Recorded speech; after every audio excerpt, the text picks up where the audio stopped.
Azad alias Arjun. ఒక్కసారి వీడి మొహం చూడండి, ఎంత అమాయకంగా కనిపిస్తున్నాడు. కానీ వీడంత కంత్రిగాడు ఇంకొకడు ఉండడు అంటారు ఈ వార్త చూస్తే. 23 వయసులో వీడు చేసిన అకృత్యాలేంటో తెలుసా? సంపన్నులైన మైనర్ బాలికల్ని ట్రాప్ చేసి వాళ్ళని శారీరకంగా అనుభవించి వీడియోస్ తీసి వాటిని వాళ్ళకే పంపించి డబ్బులు డిమాండ్ చేసి లక్షల రూపాయలు కొట్టేశాడు. 20 మందికి పైగా బాలికలు, యువతులు మోసపోయారు వీడి ట్రాప్లో పడి. అసలు వీడి మోడస్ ఆపరండి ఎలా ఉంటుందో వింటే ఆశ్చర్యపోతారు మీరు. ముందుగా బాగా ధనవంతులైన అమ్మాయిల్ని వీడు ఫైండ్ అవుట్ చేసుకుంటాడు. ఆ తర్వాత ఆ ఇంట్లో వాచ్మెన్ని, డ్రైవర్ని, తోటమాలిని, ఇంట్లో పని మనుషుల్ని తన టీంలో మెంబర్స్గా చేర్చుకుంటాడు. ఆ అమ్మాయి గురించి సమాచారం ఇస్తే మీకు ఇంత డబ్బిస్తాను అని చెప్పి వాళ్ళకు ఆశ పెడతాడు. ఆ అమ్మాయి కదలికలన్నింటినీ తెలుసుకుంటాడు. తనకెవరెవరు ఫ్రెండ్స్ ఉన్నారు, ఎక్కడెక్కడికి వెళుతుంది, ఎప్పుడు వస్తుంది, తన ఇంట్రెస్ట్లు ఏంటి, ఇష్టాలేంటి, ఇవన్నీ కూడా వాళ్ళ ద్వారా తెలుసుకుని ఆ తరువాత ఇన్స్టాగ్రామ్లో ఒక రిచ్ గైగా పరిచయం చేసుకుంటాడనమాట.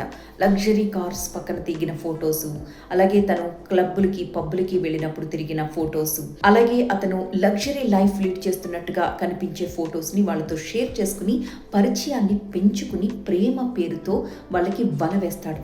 నమ్మేసిన మైనర్ అమ్మాయిలు వాడిని ఇంటి వరకు కూడా రాణిస్తారు. శారీరకంగా వాళ్ళని లొంగ తీసుకుంటాడు. ఆ తర్వాత వాటిని వీడియోస్, ఫొటోస్ తీపిస్తాడు.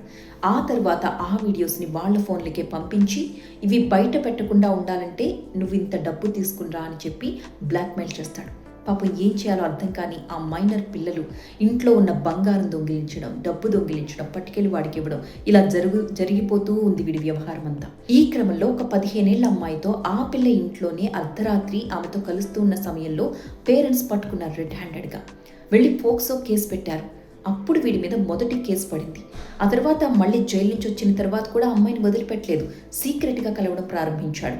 అలా సీక్రెట్గా కలుస్తున్న విషయాన్ని తన పేరెంట్స్కి చెప్పేస్తామని పని మనుషులు కూడా బెదిరించడంతో మళ్ళీ అదే అమ్మాయి 29 లక్షల రూపాయలు ఇంట్లోంచి పట్టుకొచ్చి వీళ్ళకి ఇచ్చింది. మళ్ళీ మరో కేసు ఫైల్ చేశారు పేరెంట్స్. ఇంకొక అమ్మాయి, నార్సింగ్కి చెందిన యువతి, గుంటూరు స్కూల్లో జాయిన్ అవ్వడానికి వెళితే ఆ అమ్మాయిని అక్కడ ట్రాప్ చేసి హోటళ్లకు తీసుకువెళ్ళి పబ్బుల చుట్టూ తిప్పి ఆ అమ్మాయితో కూడా మళ్ళీ ఇదే వ్యవహారం. ఆ అమ్మాయి దగ్గర ఒక బంగారు గొలుసు కాజేశాడు, వీడియోస్ తీసి బెదిరించి. ఇలా ఇప్పుడు వీడిపై 3 కేసులు నమోదయ్యాయి. సో మైనర్ బాలికల్ని ట్రాప్ చేసే ఇలాంటి నీచుల సంఖ్య రోజు రోజుకి కూడా పెరిగిపోతూ ఉంది. మీ పిల్లలకి సోషల్ మీడియాలో ఎవరితోన్నా పరిచయాలు ఏర్పరచుకునేటప్పుడు ఎంత జాగ్రత్తగా ఉండాలి అనే విషయాన్ని ఇలాంటి వెధవల్ని ఎగ్జాంపుల్గా చూపించి చెప్పండి.